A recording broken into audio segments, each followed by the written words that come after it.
The godfather of heavy metal and Prince of Darkness, Ozzy Osbourne, has passed away at the age of 76. In the world of rock, the godfather of heavy metal and Prince of Darkness, Ozzy Osbourne, has passed away at the age of 76.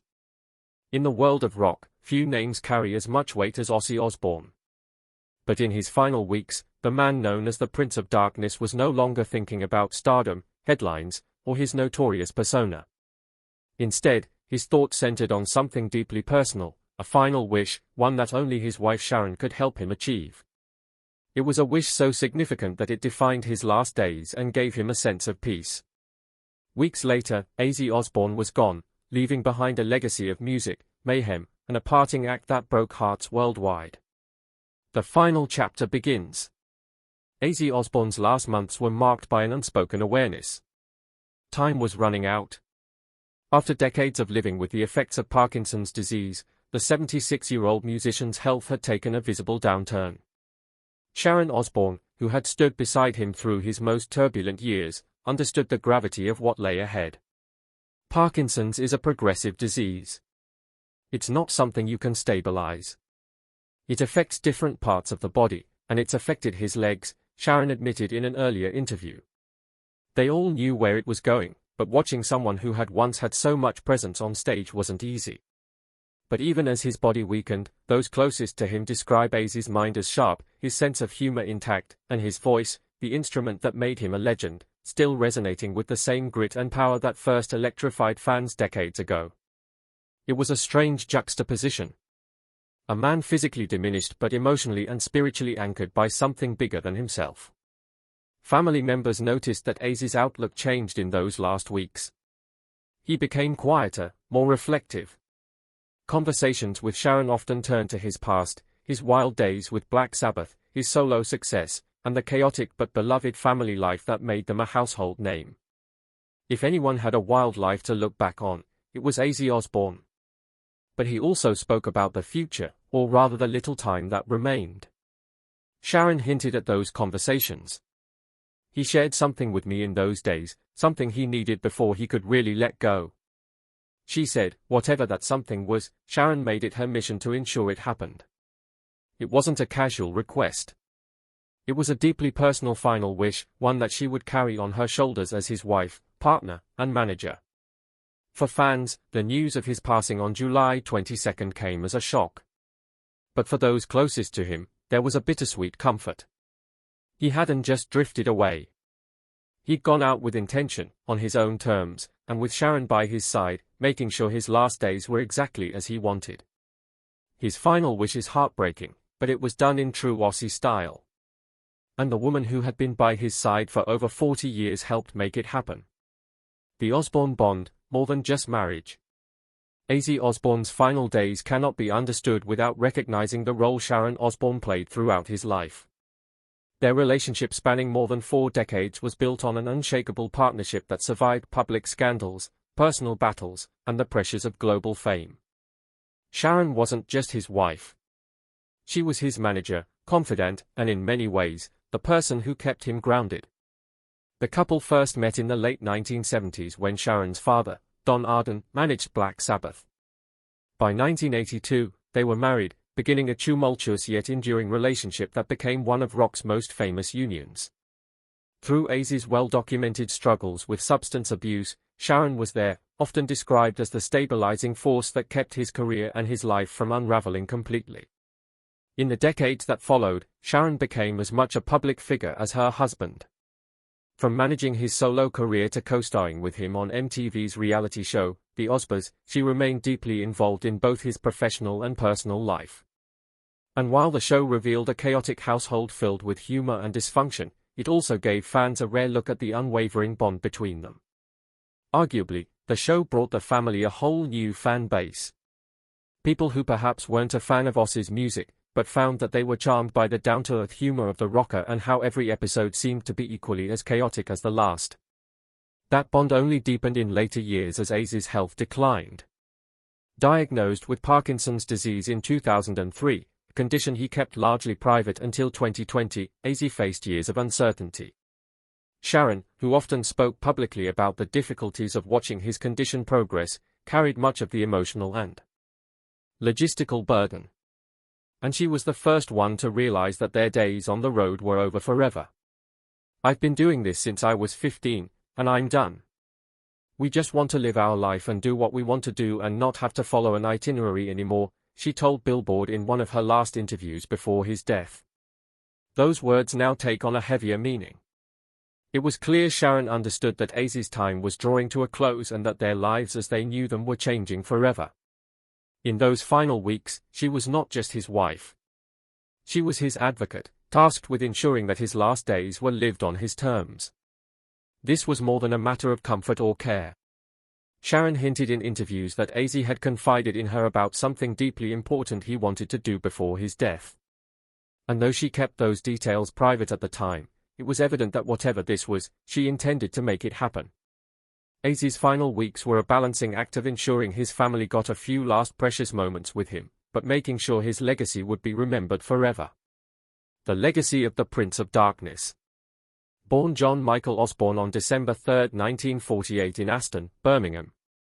Ozzy's journey from a working-class upbringing to global superstardom is one of rock's most compelling stories.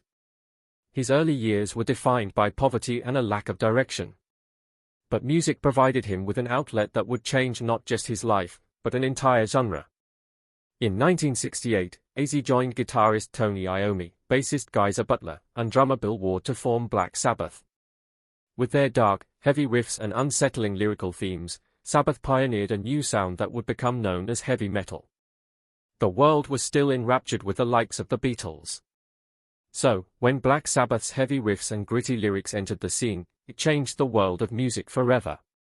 Their self-titled debut album in 1970 marked the beginning of a revolution.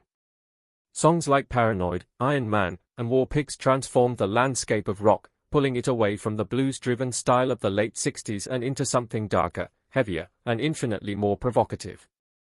Over the next decade, Black Sabbath achieved monumental success, selling more than 75 million albums worldwide and influencing generations of musicians.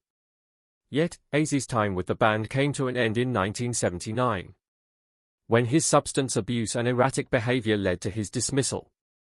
"We knew we didn't really have a choice but to sack him because he was just so out of control," bassist Geezer Butler later wrote in his memoir. Rather than fade into obscurity, Ozzy launched a solo career that arguably cemented his place as one of the greatest frontmen in rock history. His 1980 debut album, Blizzard of Ounce, delivered classics like Crazy Train and Mr. Crowley, showcasing a reinvigorated sound and persona. He followed it with Diary of a Madman in 1981, another hard rock milestone that went multi-platinum. His solo career would span decades, producing hits like Mama, I'm Coming Home, and earning him 5 Grammy Awards from 12 nominations. But Ozzy's influence wasn't confined to music. In the early 2000s, he reached a new audience through MTV's The Osbournes. The reality series, which followed Ozzy, Sharon, and their children, Jack and Kelly, was one of the most watched shows on the network, turning the family into cultural icons. It gave viewers a look behind the Prince of Darkness persona, showing him as a flawed, often funny, but ultimately human figure. People who thought he was just an eyeliner-wearing rocker or an ex-addict finally saw a different side to him. One that was far more relatable than the man they saw on stage. Throughout his career, Ozzy received countless honors, induction into the Rock and Roll Hall of Fame, both as a solo artist and with Black Sabbath, a star on the Hollywood Walk of Fame, and even Birmingham's own commemorations, including a star on Broad Street. These accolades were more than symbolic. They were a testament to his status as a trailblazer who had helped shape modern music. This towering legacy is what made his final days so significant. Ozzy wasn't just thinking about his family or his health. He was thinking about how to close the book on his life in a way that honored everything he had built. And for that, he needed Sharon's help. There was only one city that could truly give Ozzy the farewell he deserved. Birmingham. The place where he'd been raised and where his life had changed forever. A city prepares for a goodbye. For Ozzy Osbourne, Birmingham wasn't just a birthplace. It was part of his identity. The industrial city where Black Sabbath was born had long been branded as the home of metal. And no one embodied that title more than its most famous son. In the months leading up to July 2025, Birmingham transformed itself in honor of the band and its frontman. Local officials announced the Summer of Sabbath, a citywide celebration featuring art installations, concerts, and dedications that paid tribute to the group's monumental impact. The city rolled out its highest honors. The four original members of Black Sabbath, Ozzy Osbourne, Tony Iommi, Geezer Butler, and Bill Ward were granted the freedom of Birmingham. A bridge was renamed in their honor. A commemorative bench was unveiled. And even a large mural of Ozzy adorned the whole end of Villa Park, where fans of both football and heavy metal would soon gather for an unforgettable night. To many Broomies, this wasn't just another event.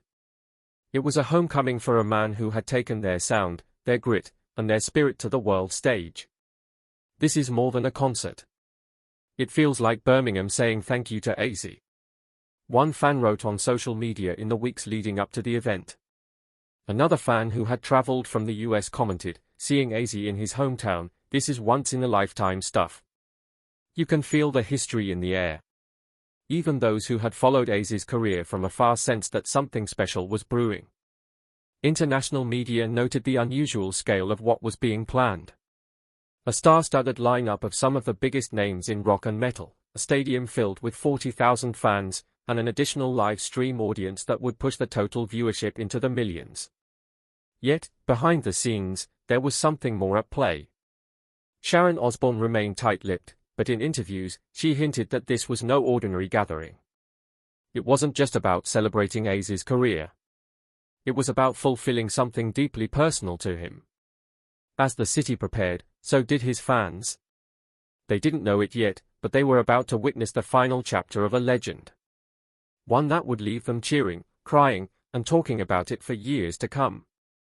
When Ozzy Osbourne passed on the 22nd of July, it wasn't just fans who were left heartbroken, though. It shook the entire music industry. Tributes began pouring in. Even before his passing, tributes to Ozzy Osbourne had already begun pouring in. Musicians, collaborators, and industry figures recognized the magnitude of his influence, and the reality that his time on stage and on earth was coming to an end. Sir Elton John was among the first to express his emotions publicly following the passing of Ozzy, saying, "He was a dear friend and a huge trailblazer who secured his place in the pantheon of rock gods, a true legend. He was also one of the funniest people I've ever met. I will miss him dearly." So Rod Stewart echoed those sentiments, writing, "Bye-bye, Ozzy. Sleep well, my friend. I'll see you up there later rather than sooner." Other musicians from across genres also acknowledged the impact Ozzy had on their careers. Ronnie Wood of the Rolling Stones described him as a true Birmingham legend and praised his ability to shape a culture and define it. Metallica, who performed at the Villa Park concert, honored Ozzy with a simple post that captured the grief of many. A photo of the band with him accompanied by a broken heart emoji. These tributes reflected more than admiration. They were acknowledgments of his status as a pioneer. Ozzy had helped create an entire genre and remained relevant for more than 5 decades. His collaborations spanned generations, influencing everyone from classic rock icons to modern metal bands. In his final weeks, it was clear the music industry understood that they were watching the closing chapter of a monumental career. These tributes weren't simply goodbyes. They were affirmations of the lasting imprint Ozzy Osbourne had left on music, culture, and those who knew him personally. Only now do those same celebrities and fans realize what was truly happening in the last few weeks of Ozzy Osbourne's life. How weeks before he passed, he revealed his final heartbreaking wish to Sharon, and she made it happen. The last weeks, what Sharon wouldn't yet reveal. In the weeks leading up to his death, Ozzy Osbourne's world grew smaller, focused almost entirely on his family and a private mission only a few knew about. Those closest to him noticed that despite his physical decline, he carried himself with an unusual determination. It was as if he had set his mind on one last task before he could finally rest. Sharon Osbourne, who had been open about the emotional toll of his Parkinson's disease, spoke cautiously about those final days. In interviews, she hinted that Ozzy had shared something deeply personal with her. A request she promised to honor. "He wanted me to do something for him that only I could make happen," she said, without offering further details. Her words underscored the weight of her role in those last weeks. Sharon wasn't just his caretaker. She was the executive of his final wishes, someone who understood the significance of what he was asking for. Friends and family later shared that Sharon became laser-focused during this period, mobilizing resources and quietly working behind the scenes to give her husband what he wanted most. During this time, the Osbourne family gathered around their patriarch.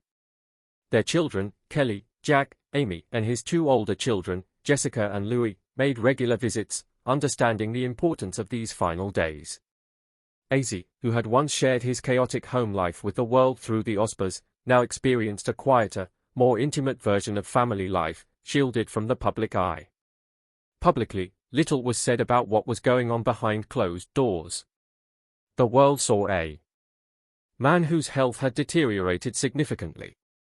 But what they didn't see was the planning, the conversations, and the emotional weight that Sharon carried as she prepared for what would become the defining act of his final chapter. It wasn't about fame, money, or headlines. Those who knew Ozzy best said this was about closure. His way of leaving the world is the person he had always been. Sharon understood that better than anyone. He didn't want to be Ozzy the Parkinson's sufferer. Ozzy the man confined to a wheelchair. For one last time, he wanted to be the Prince of Darkness. And though Sharon kept the details of his wish private, she made one thing clear. She would stop at nothing to make sure it happened. The heartbreaking revelation, Ozzy's final wish. In the end, Ozzy Osbourne's final wish wasn't about retreating quietly from the public eye. It was about returning to where it all began, Birmingham, for one last performance. Sharon revealed that his greatest desire in those final weeks was to take the stage one more time in his hometown, surrounded by the bandmates and fans who had defined his life. Paragraph 10. On July 5, 2025, that wish came true. Sharon organized the Back to the Beginning concert at Villa Park, transforming the home of Aston Villa Football Club into a temple of heavy metal. The show reunited Ozzy with his original Black Sabbath bandmates Tony Iommi, Geezer Butler and Bill Ward for the first time in 20 years. It wasn't just a reunion. It was a farewell. The July 5 event at Villa Park, which would later be recognized as his final performance, prompted a wave of admiration from across the music world. The event drew 40,000 fans in person and millions more through live streams, creating what many described as a once-in-a-lifetime moment. Metallica, Guns N' Roses, Slayer, and Anthrax took the stage as support acts, paying homage to the man who helped shape the genre. The only place that we could do it would have been Aston because that's where Ozzy was born and grew up. Sharon said, I thought of having all the bands he's ever had relationships with perform and maybe do Sabbath songs and Ozzy songs. It became a celebration of the music. When Ozzy appeared, seated on a black throne at center stage, the roar of the crowd was deafening. For many, the image was striking. A man whose body had been ravaged by illness, but whose presence remained larger than life. He opened with, "Mama, I'm coming home," his voice cracking with emotion because although no one realized it then he had come home for the final time. He then regained his signature power for Crazy Train. "You've no idea how I feel. Thank you from the bottom of my heart," he told the crowd. His words met with an eruption of cheers. Black Sabbath set list drew from their early classics: War Pigs, Iron Man, Paranoid. And though the performance was brief, it carried a sense of finality. Fireworks lit up the night sky as the band took their final bow, an emotional end to a career that had spanned more than half a century. Though the concert was billed as a benefit, raising $189 million for charities, its true purpose was far more personal. This was Ozzy's goodbye, his final wish. He'd known all along that his days were numbered and had made sure he would go out the way he'd always imagined himself, singing and playing on a stage. That's what he'd asked his wife. One last performance, one last bow, where everything had begun, and Sharon had made good on her promise. She brought him home, surrounded by the people and music that defined his life. He wanted me to remind him who he was, she revealed amidst tears. It was in every sense the perfect farewell, the end of an era. On July 22, 2025, just 17 days after his final performance, Ozzy Osbourne passed away at the age of 76. His family announced his death in a statement. It is with more sadness than mere words can convey that we have to report that our beloved Ozzy Osbourne has passed away this morning. He was with his family and surrounded by love. Tributes from around the world followed. Black Sabbath's official account posted a simple message, "Ozzy forever," alongside a photo from that final show. Ronnie Wood of the Rolling Stones described him as the undisputed king of heavy metal. Sir Elton John called him a dear friend and a true legend. Fellow Sabbath member Tony Iommi mourned the loss of his bandmate and close friend, saying, "I just can't believe it. My dear friend Ozzy has passed away only weeks after our show at Villa Park," he wrote. "It's just such heartbreaking news that I can't really find the words. There won't ever be another like him. Geezer, Bill, and myself have lost our brother." The Villa Park concert, once seen as a monumental gathering of rock's biggest names, took on new meaning in the wake of his passing. It wasn't just a benefit show or a reunion. It was the closing chapter of an extraordinary life. Ozzy's final wish had been fulfilled, allowing him to say goodbye to his fans, his city, and his legacy on his own terms. Sharon had made sure of it. Ozzy Osbourne leaves behind Sharon, their children, Kelly, Jack, and Amy, as well as Jessica and Louis from his first marriage, and several grandchildren. His music, his influence, and the image of that final bow in Birmingham will remain etched in history. Do you think this final wish, one last triumphant performance, was the perfect way for Ozzy Osbourne to say goodbye? Let us know your thoughts in the comments. Thanks for watching. We'll see you in the next video.